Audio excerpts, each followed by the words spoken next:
मैं जब दोबारा इंटरव्यू दे रहा था तो एक वहां पे और महाशय थे, एक साइकोलॉजिस्ट होता है इंटरव्यू में, आईएएस के साइकोलॉजिस्ट होता है, वो कुछ ज्यादा करता नहीं, आपको देखता रहता है कि क्या कर रहा है इसका। तो सवाल पूछते पूछते पानी के ऊपर, उत्तराखंड के ऊपर, हॉबीज के ऊपर, उन्होंने पूछा कि mister Rawat what is zero. तो मैंने कहा सर इन व्हाट सेंस, मतलब जीरो पूछ रहे हैं तो क्या, किस तात्पर्य क्या जीरो का, क्योंकि मेरा एक सब्जेक्ट फिलॉसफी था, फिलॉसफी में जीरो की एक फिलॉसफी होती है, तो मुझे लगा हो सकता है उसी के बारे में पूछ रहा हूँ। कहते हैं नहीं, कहते हैं आप में ये बताइए कि हम जीरो से क्या सीख सकते हैं। तो मैंने कहा सर हम जीरो से ये सीख सकते हैं कि हमें जिंदगी में मल्टीप्लाई करना चाहिए, क्योंकि जीरो को किसी नंबर के आगे लगा दो तो उसका 10 गुना हो जाता है, 1 10 बन जाता है, 2 20 बन जाता है, 3 30 बन जाता है। Is it very good, very nice. और क्या हम जीरो से सीख सकते हैं?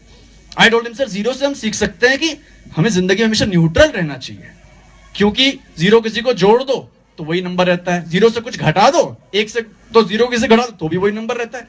तो आप तटस्थ रहना सीख सकते हैं, you can be neutral. Was very happy. और क्या सीख सकते हैं?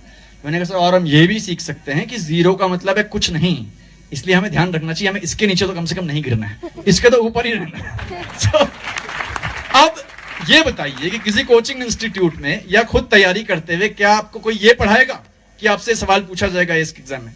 कभी भी नहीं पूछा जाएगा, ना आपको कोई सिखाएगा। वहीं पे पूछा, वहीं पे आपने जवाब दिया। जिंदगी भी ऐसी होती है, it will throw such surprises at you that textbooks will not help you. That is the reason I value these performances so much.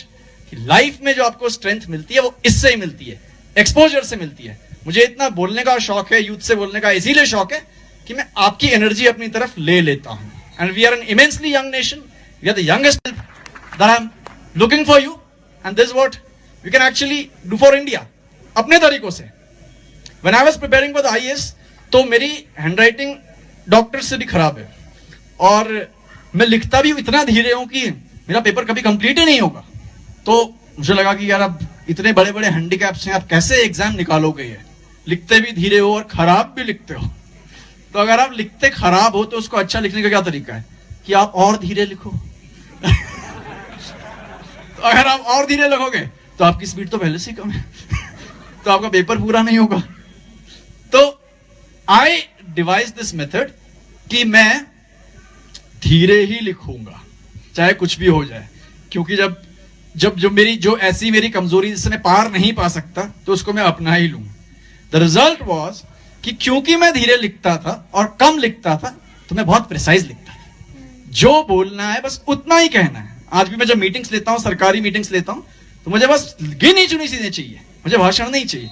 हालांकि मैं भाषण दे रहा हूं, वो अलग बात बोलने में तो द पॉइंट इज दैट आप कितनी भी बड़ी वीकनेस के साथ पैदा हुआ हूं, कहीं ना कहीं वो वीकनेस एक प्रकार की स्ट्रेंथ भी होती है। हमारे अंदर जो भी वीकनेसेस है वो हमारी स्ट्रेंथ्स भी हैं। सो दिमाग से निकाल दीजिए कि कोई चीज हम उससे पार नहीं पा सकते। There is nothing that we can't overcome, we been built like that. हम लोग हैं ही ऐसे। और इसमें सबसे बड़ा योगदान होता है सक्सेस में स्पोर्ट्स का। मैंने अभी डायरेक्टर साहब में चर्चा नहीं कर पाया आपसे कि स्पोर्ट्स की क्या फैसिलिटीज हैं कैंपस में, और मैं स्पोर्ट्स को बहुत ज्यादा वरीयता देता हूं। इसलिए नहीं कि मैंने जिंदगी बहुत समय प्लेग्राउंड में गुजारा है, बल्कि इसलिए कि sports are the only thing, probably the only activity that helps you in losing. It is the only activity जहां आप रोज हार जाते हैं। पढ़ाई में तो नहीं हारते ना, पास तो सभी हो जाते हैं। खेलों में तो हारते हैं, टीम बनी फुटबॉल की एक ही जीतेगी।